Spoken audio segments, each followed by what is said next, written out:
ఇటీవల ఏలేశ్వరం పట్టణానికి చెందిన బోదిరెడ్డి వెంకటేశులు హత్య కేసును ప్రత్తిపాడు పోలీసులు ఛేదించారు.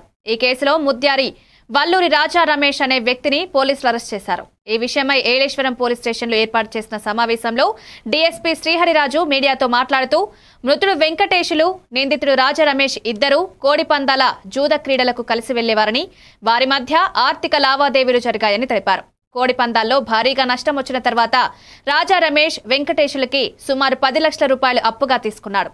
అప్పు తిరిగి ఇవ్వమని పదే పదే అడిగిన నేపథ్యంలో పథకం ప్రకారం మృతుడిని నర్సీపట్నం వద్ద కోడిపందాలున్నాయని నమ్మబలికి కారులో తీసుకువెళ్లాడు. మార్గ మధ్యంలో మత్తు టాబ్లెట్లు కలిపిన పల్పి ఆరెంజ్ తాగించి స్పృహ కోల్పోయిన తర్వాత వెంకటేశులను హత్య చేసి అతని వద్దున్న సొమ్ము, బంగారాన్ని దోచుకుని మృతదేహాన్ని బొంతువలస సమీపంలో ఘాట్ రోడ్లో పడేసి తుప్పలతో కప్పేశారు. ఇది బయటపడ్డ తర్వాత రాజా రమేష్ పురుగుల మందు తాగి ఆత్మహత్యకు ప్రయత్నించాడు.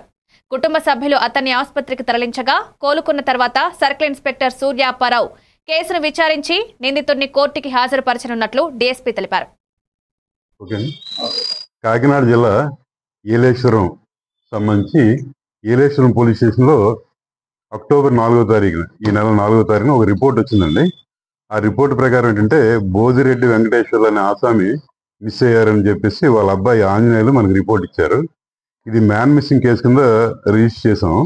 అంటే ఆయన యొక్క ప్రొఫెషన్ అంటే వ్యాపారం దృష్ట్యా, అలాగే కుటుంబ పరంగా ఏ ఇష్యూలు లేవు. దాని చేత ఏంటంటే కొద్దిగా ఇది మనకి డౌట్ వచ్చింది ఈ కేసులో, ఏంటి ఎందుకు మిస్ అయ్యారు ఏంటి అని చెప్పేసి ఈ విషయం నమోదు చేసిన వెంటనే ప్రత్యేక శ్రద్ధ తీసుకోవడం, వెంటనే దర్యాప్తుని మన ప్రతిపాడు సిఐ గారు సూర్యాప్పారావు గారు ప్రత్యక్ష పర్యవేక్షణలో కేసు దర్యాప్తు స్టార్ట్ చేయడం, అలాగే ఈ విషయం జిల్లా ఎస్పీ గారు శ్రీ జి బిందుమాధవ్ గారికి తెలియపరచగా వారు కూడా కొన్ని ఇన్స్ట్రక్షన్లు ఇచ్చి ఇది ఒక ఇంపార్టెంట్ కేసు కింద డీల్ చేయమని చెప్పేసి మాకు ఇన్స్ట్రక్షన్లు ఇచ్చారు.